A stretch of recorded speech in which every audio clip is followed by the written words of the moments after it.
What's going on, guys? Welcome to your 44th UDK tutorial, and in this tutorial what I'm going to be doing is I'm going to be covering one of the things that I didn't have time to cover in the last tutorial, and that's this.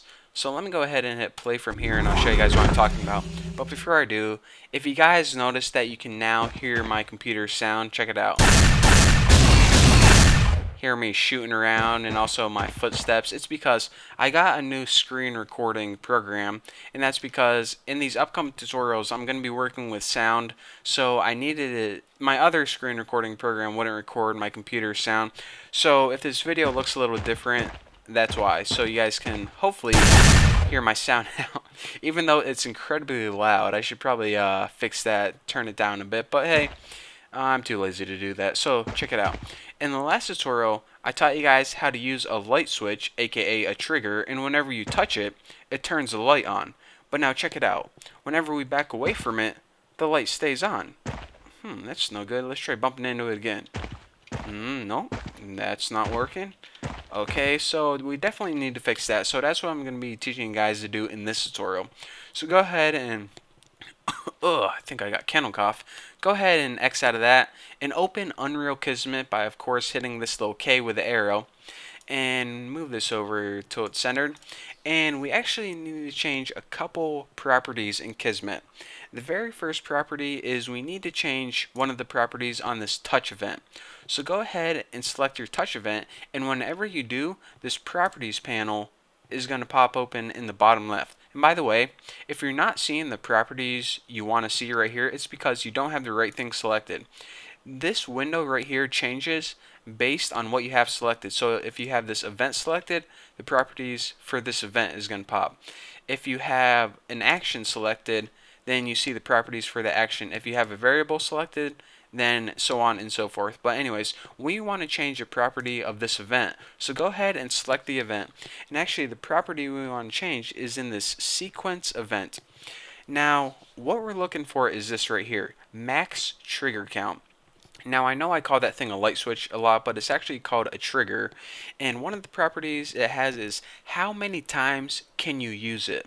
Now by default, this is pretty dumb, but by default it's set at 1 right here, and you see if you hover over it, a little box pops up that says, oops, it went away, how many times can this event be activated? 0 for infinite. So by default we can only use it one time. Basically, whenever we hit our trigger one time, the light switch is on and then that trigger breaks. We can't use it ever again. So we have no way of turning those lights on or off ever again. So for infinite, it said hit 0. So now that we hit 0, we can now turn it on an infinite number of times. We can turn it on, off, on, off, on, off until our fingers bleed. So go ahead and change max trigger count to 0, and now that trigger can be used an unlimited number of times. But let's go ahead and examine this a little bit closer. So if we read our program, it says, alright, whenever we touch our trigger, which basically means whenever we bump into our trigger, the lights are going to turn on. But what is telling our lights that whenever we walk away, we want them to turn off? Well, here's the thing that says turn off, and nothing's happening. So basically our light switch basically only works one way. It only turns our lights on. So in order for our lights to turn off, we need to say, alright, whenever you untouch that trigger, turn your lights off. And I know this language is a little bit weird because in real life you never tell anyone to untouch something. You're either like, alright, turn my lights on or off. You're never like, hey Tony, untouch my face.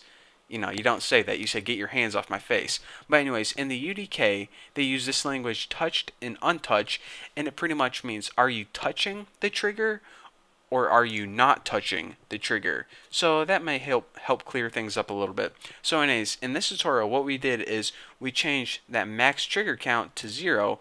This means our light switch will work until the end of time. We can turn it on and off 1,000,000 times if we want to. And we also told our UDK or Kismet or whatever, whenever we aren't touching that light switch, to turn the lights off. So now whenever we bump into the trigger, it's going to turn on. Whenever we back away, it's going to turn off. Oh, you don't believe me, do you? Well, let me just go ahead and play from here, and I'll prove it to you guys.